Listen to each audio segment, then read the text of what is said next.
All right. Hey, everybody. This is Dan Friedman. I'm a partner solutions engineer at Cisco, and I want to spend some time today demoing to you Cisco Cloud Control with AI Canvas. This is hands down um, a very top, if not the number one top priority for the data center practice right now, and really all architectures, as you will see throughout Cisco. So this is a very important topic. I think I'm anticipating high viewership of this video. I hope you guys enjoy what you see here today.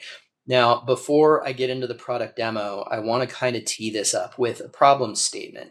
So I worked for Cisco partners with customers for 17 years out of my career. And I would frequently get calls that a customer was having a problem, they didn't know how to fix it, and could we please parachute in and help them out?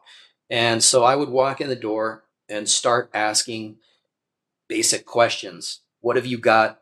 How's it connected? Show me your network documentation and diagrams. And the answers were consistently that, they didn't really know what they had. I mean, they have some sort of high level concept, but they don't really know the details. They don't know how it's connected. Maybe the guy who was responsible recently quit, or was a junior engineer or whatever. And they don't really have up-to-date network documentation or diagrams. I'm not saying that applies to every customer, but I would say this was frequently the case, right? Maybe they would, here's what we have, but it hasn't been updated in probably a year, right? So I would then sit down at the gear and try and log in and start walking the network. And that's where what I would consistently encounter my first set of problems, right? Devices that I couldn't log into because they had no standard usernames and passwords, or there was improper device configuration. The devices weren't consistently configured for TACACs, inconsistent protocol configurations. I'm trying to connect with SSH and the device is only configured for Telnet. Could be there were unmanaged devices that I could see via CDP from one device but had no IP address on it, so I couldn't logically connect to it. Lots of problems, right? And so it could take me hours, days, or weeks, depending on the size of the network, just to discover what they had. And only then could I really do a deep dive analysis on the configurations to understand how it was all designed, how it was all connected, how it was all behaving, so that I could effectively troubleshoot the problem that they called me in for in the first place. And I had certain documents that I would produce. I would create what I called a network inventory spreadsheet. This would have device names, management IPs, hardware models, software versions, serial numbers, support contracts, so that I could open up TAC cases and get troubleshooting assistance if needed, right? And then I also had a port level connectivity spreadsheet. And this is how everything was physically connected. Layer one, right? Port to port.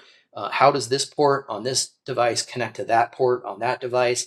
Are there multiple ports between the devices? Are they port channel? Are they layer two, layer three? Are they access VLAN, or are they trunk, etc.? And then I had network diagrams, and that was all about understanding at a bigger picture, kind of zooming out how everything was interconnected logically to support traffic flow and applications running on top. And all of this was in the name of understanding, so that I could accomplish a task, whether that be troubleshooting or optimizing or improving network performance and behavior, etc.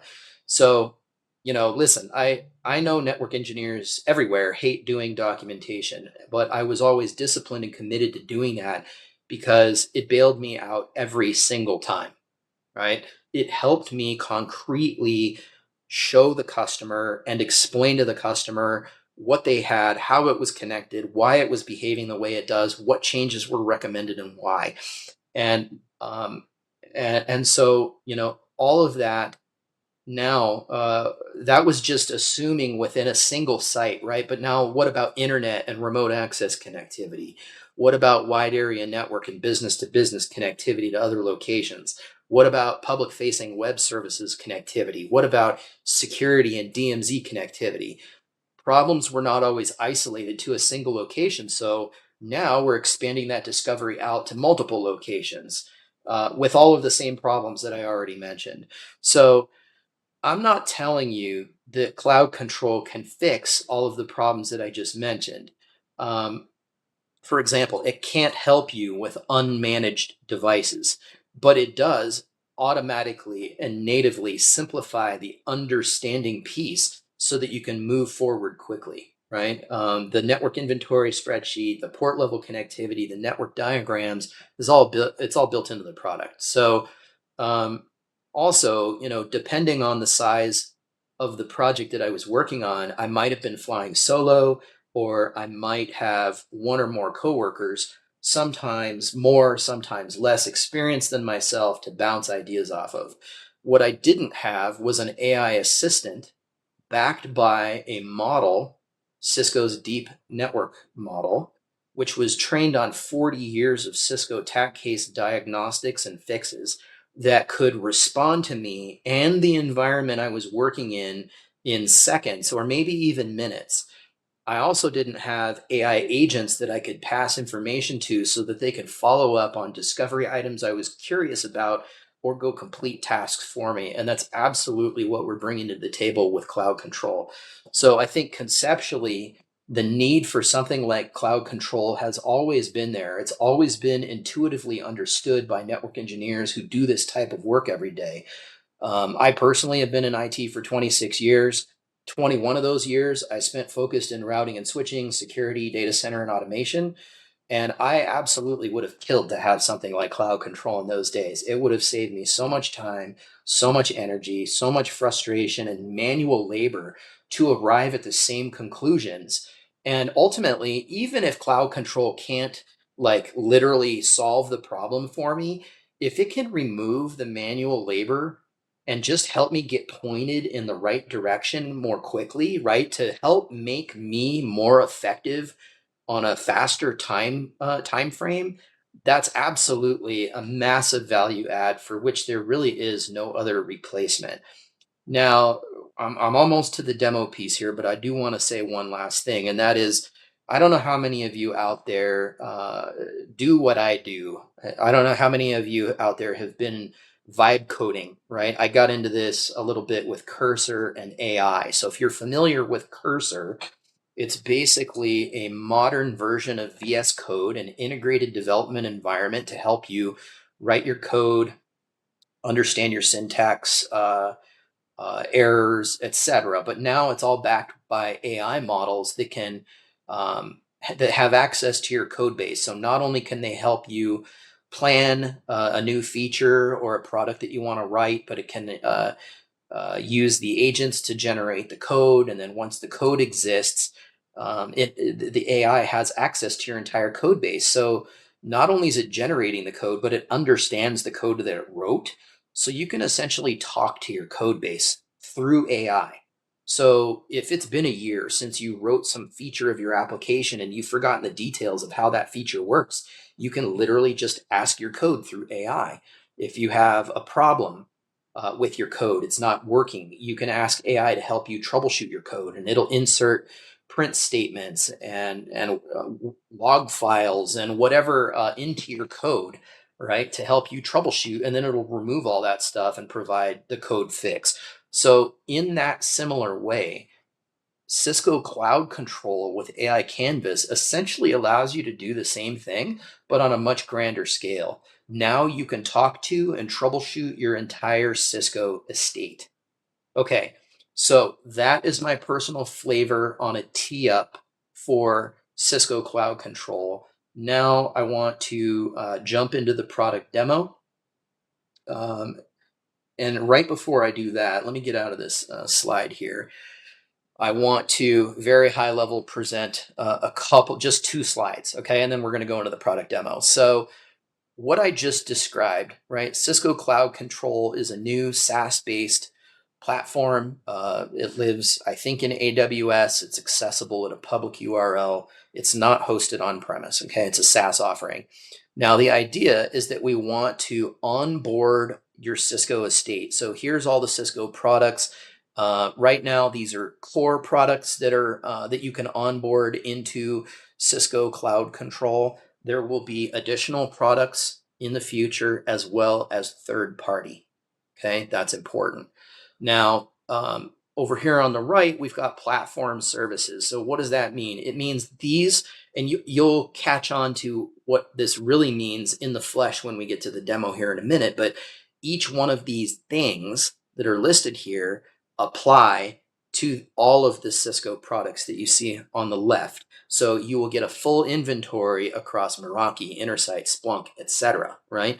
You'll get a topology. You'll get consolidated, time-stamped, correlated uh, uh, alerts and notifications so that you're not getting alert fatigue.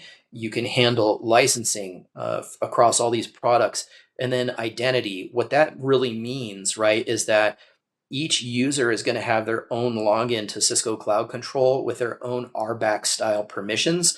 So if you are, I don't know, if you're a network engineer, then you may have access to things like Meraki, Catalyst Center, Nexus Dashboard, and Thousand Eyes, but you may not have access to Splunk and security and Catalyst SD-WAN in areas that you shouldn't have access to.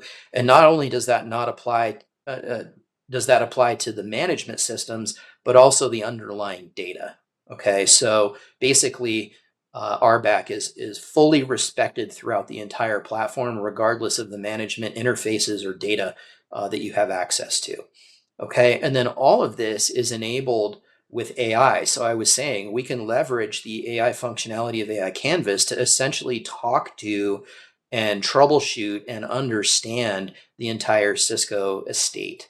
Okay, and then down at the bottom, I personally don't know a whole lot yet about Marketplace, Agent Builder, or App Builder, but the overall idea here is that the platform can be extended either through purchases through a marketplace or by building your own agents or applications that can run on top of the platform. Maybe you've got something specific that you want to accomplish from a business perspective uh, that's unique to your organization, right? And so you can extend the platform uh, to be able to do that. Now, this is from the BDM deck, which, by the way, if you're in, this is in Sales Connect, sometimes I will link you to information that takes you to a landing page, even though like right now I'm looking at a specific PowerPoint deck. The landing pages often have this little side panel over here on the right collapsed, so you can click this little double arrow button to expand it. And I just wanted to point out that this BDM deck is available to all partners. Okay, now I'm going to switch over to the TDM deck and just quickly explain what's happening from an AI perspective, because we said that you can now leverage AI to essentially talk to your entire Cisco estate. So how is that really working? And the answer is you're the user over here providing your prompt, your input through the AI Canvas interface, which you're going to see in a minute. Okay, and you ask it for something, or you are trying to troubleshoot something. So the first thing that happens is that internal to AI Canvas, the orchestrator agent receives your request, and its job is to just contextually understand what it is you're trying to achieve, right? And then based on that understanding, it's going to route your request to one or more specialized agents.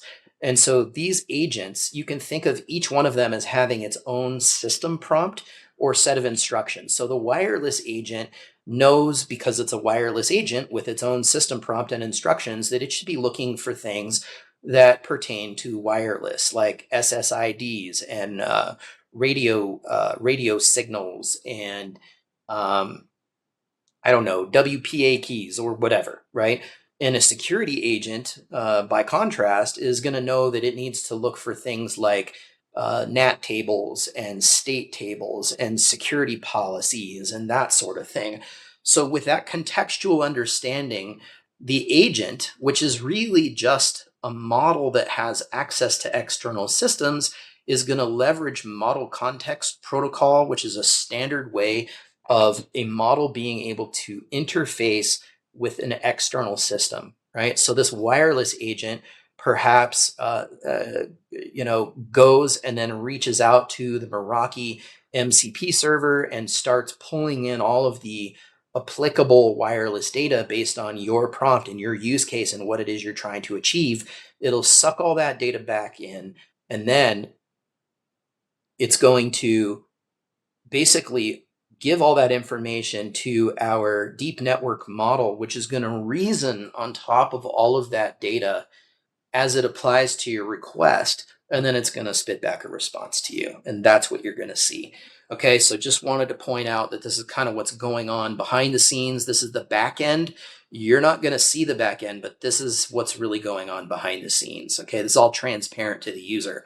And this is in the TDM deck, which also is available to all partners. So I highly recommend, there's lots and lots of slides in this deck and in the other deck. It's very thorough, but I think these are the two slides that I wanted to cover at a high level to make sure you understood the product now that we're going to get into the demo. Okay, so this demo is hosted on dCloud. It's accessible to you. You can actually see the exact same environment that I'm showing you here and access it and toy around with it. Now, I'm starting here by clicking on the home page. So right away, you can see a typical sort of chatbot style interface on the home page, right? So it's very clearly AI enabled, and I'm not going to use this or do anything with it right now. We're gonna do that more through the canvas when I get to that portion of the demo. But what I wanted to start with was what I talked about at the outset of this presentation, which were like the three deliverables: the inventory spreadsheet, the port level connectivity, and the network diagrams. There was a lot of discovery that went into network engineering work before I could effectively troubleshoot. So if we start up here at the top, we've got this inventory button, or I can click this button, and this looks a lot like this slide that I was showing earlier, right? Where we've got, first we want to onboard all of our different products, and then these are all of the platform services that apply across all of these products. The ones we're going to look at in this demo are just inventory and topology. We're not really going to get into workflows or any of this other stuff. And then we also can have applications. So at a super high level, it's important to understand that there's a lot of data gathering from all of the onboarded products or platforms, a lot of time stamping, data correlation, simplification, and looking at things from a full stack perspective. And when I say that, as network engineer, I'm referring to the OSI model, right? So all the way from the applications at layer 7 down to the physical wiring at layer 1. Okay, so now that you've kind of seen that this is what we call the 9-dot menu and the home page, let's go directly to inventory. Now, I told you that my inventory spreadsheet would have information like device name, management IP, hardware model, software version, serial number, so that I could open up a TAC or a support case, etc. And so there's a couple different views here. So I'm switching over here to sort of this list view, and it gives me a list across my entire estate, so we can actually see which devices are involved, where they're located. Is it under Nexus dashboard that we've onboarded? Is it under security cloud control that we've onboarded? Collaboration control hub. So you're literally looking at devices across your entire Cisco estate by onboarding those products to Cisco Cloud Control. And if I were to click on an individual device, I get this little pop-out panel. And if I look under asset information, this is where, I've already got the device name, right? I've got the serial number, I've got the model, I've got the management IP, I've got the software version. So all of those things that I would put into that initial deliverable, they're already here. They've already been onboarded by onboarding, let's say, the Nexus dashboard management platform that already has devices under management of it. We're sucking all of that data now up into cloud control. Okay, so this covers that first deliverable. There's also kind of a higher level view here, and so across your entire Cisco estate, up here at the top, we're kind of giving you some tips about where you might want to pay attention, right? We've got critical notification, devices affected by known Cisco PCERT advisories, 60 assets. So we can show devices, and this is essentially going to act as a filter against the entire estate. So you're now going to be narrowing your view inside of the UI. And of course, we've got different visuals around security exposure and compliance posture, and what's your asset mix and stuff. And there will be more dashboards or widgets coming to this dashboard. Okay, but this gives you kind of another higher level view of how to leverage the inventory to start taking action against it in a way that's going to benefit your company. Okay, so now I'm going to switch from inventory, I'm going to switch over to topology. And so, like a lot of products that you've seen, this starts out with sort of a global view, and we can kind of see, there's 10 sites here. We see some red, so some of these sites are having problems. So I'm just going to click here. And then maybe I'm going to click down here because it says multiple sites and 5 sites. This is highlighted in red. It looks like only 2 of them are actually having problems right now. So I'm going to click on this RTP NXOS1, and we can see the address there, right? And then, okay, I'm on that site up here in this tile, but then I can view the topology, because right now I'm still seeing that high level zoom out view. So if I click on topology, it's now going to zoom into that particular site, RTP NXS01. And I can expand out and look at my border gateways and my devices, etc. I can click on a particular device that, it's highlighted in red, or down here I've got yellow for warning, and try and understand, what's going on. Now, if I look over here in this left panel, right now it says asset network anomaly status is poor. Don't have details on that. Oops, let me click back onto that. I clicked off of it. Connectivity status is okay. Hardware conformance is healthy. Software conformance is healthy. So like at a high level, just looking at this panel, I don't see anything standing out in red here other than the icon up at the top that kind of indicates like, what's my problem and why is this device showing in red? So I might need to it's probably this asset network anomaly status is poor. But if I click on view and inventory, I'm kind of back to the inventory view. You can see the tab is highlighted up here at the top. And so health status is critical. I noticed there's P-certs, there's a couple of low ones. So this screen might give you some hints as to, why that device is showing up in red. It could be that, we're injecting a lot of anomalies and alerts into this demo environment. So it could be some dummy data, but you're getting the idea of what you could expect in a real environment. So you can sort of flip back and forth between viewing in the inventory and viewing in the topology views. And so, this is giving me that sort of dynamically rendered network diagram based on real-time data, right? So I'm not having to create that network diagram anymore. And from a port level connectivity spreadsheet perspective, that was my third asset that I would create. I can literally click on this connection here between these 2 devices, and it says there's 3 connections. Well, if I look at the details, we can see the port-to-port connectivity between the 2 devices, Ethernet 122 on one, connected to Ethernet 122 on the other device. Same with Ethernet 123 connected across both devices.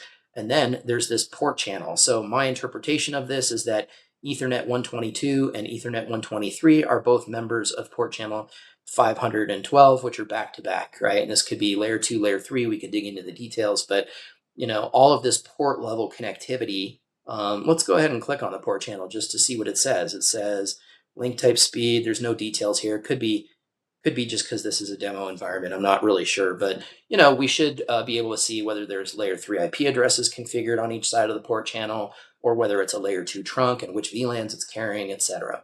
So again, all of that discovery work has now just been ingested by Cloud Control based on real-time data and is just available to you, right? This is all stuff I used to have to go discover manually. It's a huge pain in the neck.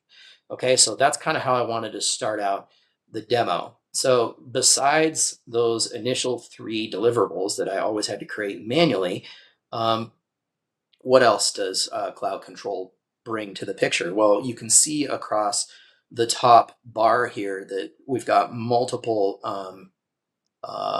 buttons for different products, right? So if we go back to this 9-dot menu, you can see that certain of these are pinned, and they may have been pinned in a certain order. So you can unpin everything, and then you can pin back to the top bar in the order that you want, that is specific to your user, right? So you as an individual may only need access to certain products based on your job role, and someone else may have access to different products. So you can design your top bar to look however you need that is specific to your role based on the order in which you click these pin buttons. That's what will show up here at the top. Okay, now just going back to this, um, if I click this Nexus dashboard button, you'll notice that we didn't cross launch into another browser tab or window. We didn't have to sign in again. So basically, when you log into Cisco Cloud Control, you've got a single sign-on that applies to your entire Cisco estate. And as I was saying earlier, it fully respects your role-based access control based on your job, what management platforms and what data should you have visibility to within that role. Okay, so it doesn't matter if I click Intersight and I'm not supposed to have access to it because I'm a network guy, then I won't be able to click in there, or the data that I will see will be extremely limited. Okay, and so if we click on clusters and fabrics, right, I can open up a particular fabric, connect to it. Come on. Oh, let me see if I can expand it here. Oh, launch in Nexus dashboard. So in this case, it did actually launch an external uh, browser. Let me try clicking on something else like Intersight. Okay, if I click on Intersight, I'm literally seeing, I haven't left the browser tab, but I'm literally seeing all of the typical menus that I would normally see in Intersight, with the navigation, with the visibility, with the reporting and filtering and exporting and configuration capabilities, right? So we've got our service profiles and so on and so forth. So the idea is to make this literally that, I hate to say these words because we've been saying it for so many years and it hasn't been true, but that single pane of glass, right? Ideally, we're looking at everything from within here. I'm not sure what the situation is with an Nexus dashboard, why I needed to click on a particular fabric and launch it at another window, but I would still see that as a minor inconvenience. I didn't have to log in, right? It went ahead and launched that other window and went ahead and logged me in. So it still simplifies things. So we can now access the visibility and configuration across the entire Cisco estate from our top bar.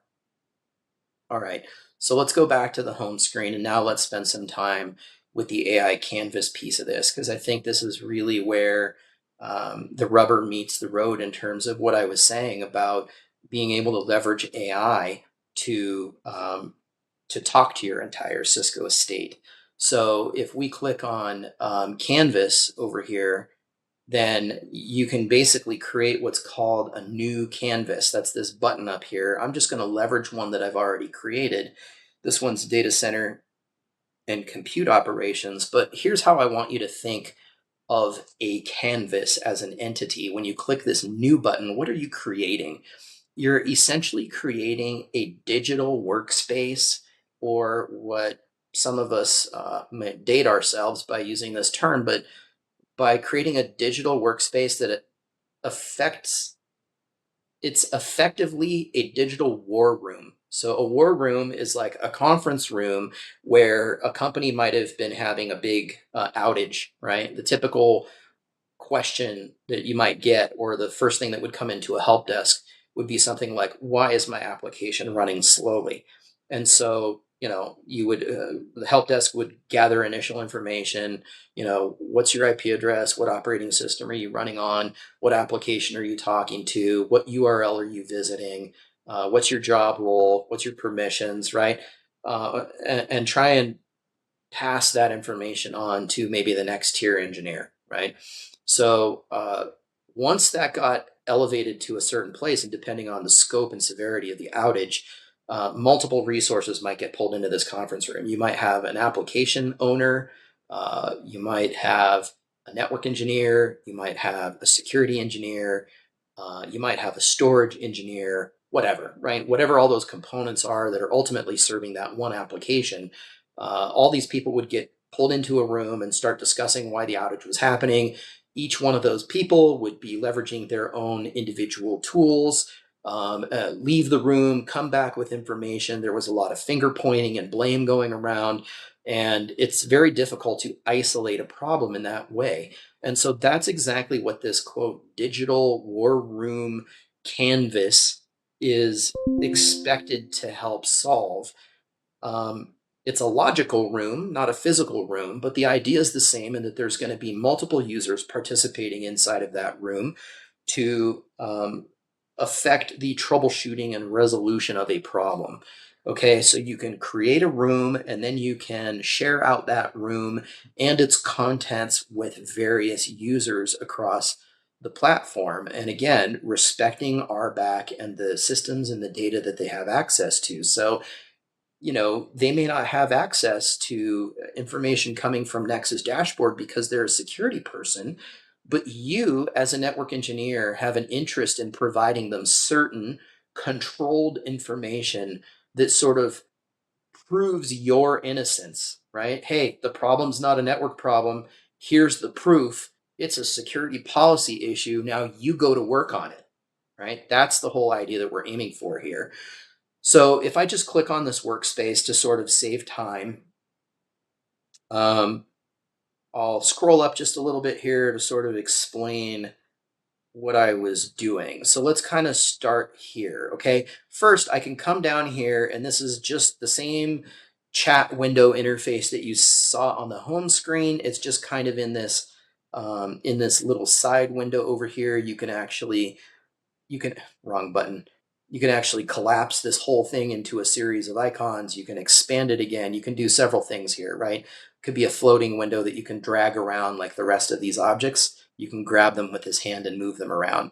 Okay, but if I scroll back up here just a little ways, I actually came down here and just like in a lot of chat interfaces, by default, you're going to be here in this answers right away mode.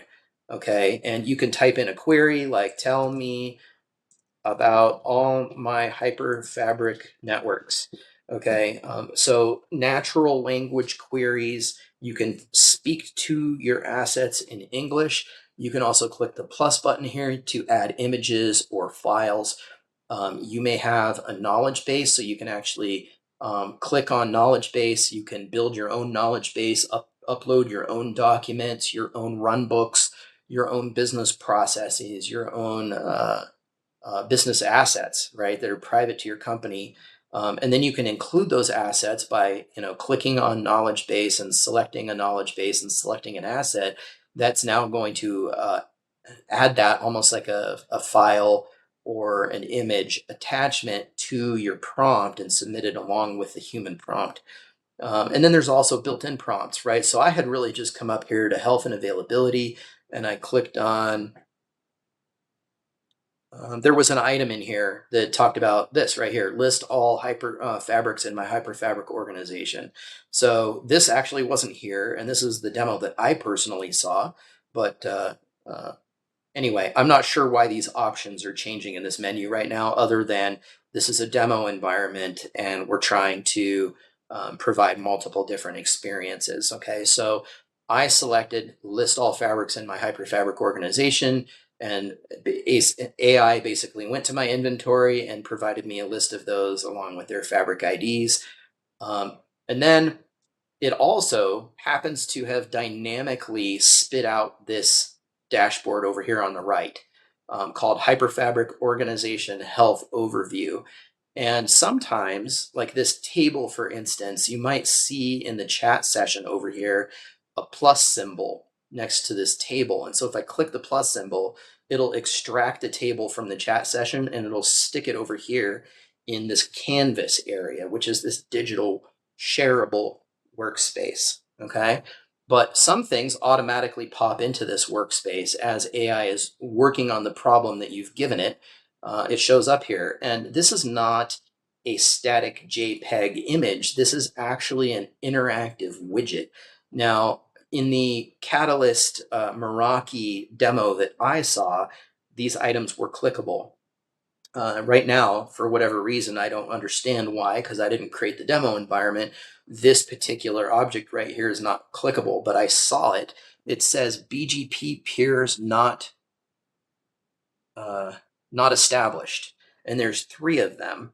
And so normally you would just be able to click on this, and that's like a query that you're submitting back to AI. And AI understands, oh, he's clicking on this. He wants to know about these three BGP peers that don't have established connections. In this case, I came in here and I typed it in manually. I see we have three BGP peers not established. Please create a plan for troubleshooting these and driving towards root cause with next steps. Okay, and then because I've got access to all of these systems across the top, it literally asked me like, well, which platform? And it gave me options, and none of them were Hyperfabric, right? And so I literally typed in the title of this widget window up here, and then it went ahead and it's like, oh, okay, I understand what you're talking about now. So it collapsed all the extra detail, and then it came up with the plan that I asked it for, and it said, phase one, phase two, phase three. Sometimes these are going to be prioritized troubleshooting steps that it says, this is what I want you to do next. You may be able to have the AI execute some of those steps. You may be able to assign it out to an AI agent. I don't know if that's current or future functionality, but you kind of get the idea here. And I should mention, right, that initially, like when I first did the see here, it says slash for prompts. I just typed a slash and I went up here to health and availability and I clicked on, show me all my Hyperfabric networks. That was in default mode. But when I came down here and I said, hey, I want you to help me create a plan, I came down here and I switched the mode to reasoning mode. And so reasoning mode uses that sort of, I guess, what I would call an AI agent reasoning loop, right? Where you're giving it a goal. I'm giving it a goal. I see that we have three BGP neighbors that aren't established. I need a plan for troubleshooting. That's the goal, right? An AI agent reasoning loop, you give it a goal. It collects information from the environment. Based on the information it collects, it creates a plan, a series of steps that it's going to execute. And then starting with the first step in that plan, it acts. Okay, it may contact an external system to retrieve real-time data that the model doesn't already have, or it may contact an external system to affect some action against that system, right? So it will act, and then it will review the results of that step. And then if the goal has been accomplished, then the loop will end. And if the goal hasn't been accomplished, then it will again, it's looked at the results of the last step. It'll collect any new information that it needs to execute the step two, and then it will act, and then it will review, and it will continue that loop until it achieves its goal. And so customers should expect that when they type a query like this in with reasoning enabled, that the response time is going to go up, right? Because you're not giving it exactly a specific, straightforward task. You're giving it more of an umbrella goal, and it's got to go figure out, which systems do I need to talk to? What data do I need to pull down? And then it's going to reason on top of all that data, and it's going to give you back a more meaningful response like, hey, here's the three phases of information we collected. Here's the next 5 steps that you should take in troubleshooting. And not only that, but it explains to you why, because customers don't want to be operating in the dark, acting blindly trusting artificial intelligence. They want to understand logically, why is this the next step that I should take based on the data that's collected? And that's the type of information that's being included in the output. Now, you might go, well, okay, well, what if it takes 10 minutes for it to create this plan? Well, in my view, here's how I look at that. If I come up here to this drop-down menu, I can click on Canvas Overview. So let's say that I actually said, go create this plan for me, and I hit go or enter, and it started processing. I can then come up here and go to Canvas Overview, and I can go into another canvas, another issue that's being troubleshot, and work on something completely different while that process executes in the back. And then I can simply come back here I don't like how it overlaps these things by default, but that is what it is. They'll probably fix that, or maybe it's because I widened my window. That's probably what the deal is. So, it's executing this process in the background. You just come back to it later. You can go off and do your own investigation inside of Nexus Dashboard or whatever it is that you need. Um, so I look at it like this. That's 10 minutes of work that probably would have taken me 3 hours, and I didn't even have to do it. So, yeah, it took 10 minutes, but I could go use the restroom, grab a coffee, or just troubleshoot another problem altogether, and then come back to the results later, right? So again, the point that I was making at the beginning of my video was like, intuitively, I think the need for something like this has always been there, because what this is accomplishing is it is making you, the user of Cisco Cloud Control, more effective in a shorter period of time. And you aren't even having to do a lot of the research. AI is contacting these systems, pulling back all the appropriate data, reasoning on top of it, helping you prioritize your game plan, helping you understand contextually what is the problem, what is the most likely cause, and what steps can you take to troubleshoot it. And all you had to do was ask a question, right? So I see this as being just as powerful as Cursor is for being able to talk to your code base. I see Cloud Control as being equally as powerful in terms of being able to talk to your entire Cisco infrastructure or estate of systems. Okay, now um, I mentioned this digital workspace, this canvas area that's over here on the right, and how you can take certain contents from your chat. I should mention that everything inside of the chat is private to your user, your login. Okay, so nobody sees what steps you took inside of the chat, but they will see what data you decide to include from the chat in the canvas. And then, of course, you can share this canvas, right? You can grab the link, you can share the link with another user. As long as that user can authenticate against Cloud Control, they can click the link, and then based on their role-based access controls, they can see the appropriate data that you've shared here in the Canvas workspace, right? They don't have to see everything, right? This is sort of like the crown jewels over here, so to speak, in the chat session, but they're only going to see the data that you share here publicly, right? So you can selectively give access to the information that other members of your troubleshooting team may need to see. And, this is that quote, multi-user digital workspace or collaborative workspace that you'll hear about when a lot of people present on this topic. And don't forget that one of the contributors to that workspace is AI, along with you, the network engineer, the security engineer, the storage guy, and the application owner, etc. Right? So everyone gets a unified view of key information and data points necessary to troubleshoot the problem. That's the whole idea. Okay, there's a whole menu over here that you can expand upon. I'm not going to go through all of these options, but you saw me click the auto layout button and fit to view, or you can group items, you can color code them, you can add an image, you can lock them or add text annotations, all kinds of basic functionality for organizing and managing information within the workspace. We've already talked about sharing it out. Once it's shared out, you can see a list of collaborators. Right now, I'm currently logged in as Sam, and so Sam is the only collaborator, right? You can see Sam Ali up here. You can change your theme. You can see your collective notifications. There's a whole lot of them, 32,000. So we're going to talk about actions next, but just wanted to kind of cover the digital workspace that you're seeing here. You can zoom in, zoom out, and then another recommendation, right? Like for me, I think if I hit F11 on my browser, like I'm literally full screen. I don't even see my browser tabs anymore. So you can get a little bit more real estate to work with and visualize as you're troubleshooting, which is helpful. Okay, now the last bit is about actions. Just give me one quick second here. Kind of catch my. Need to take a sip of water. My throat's kind of scratchy from talking so much.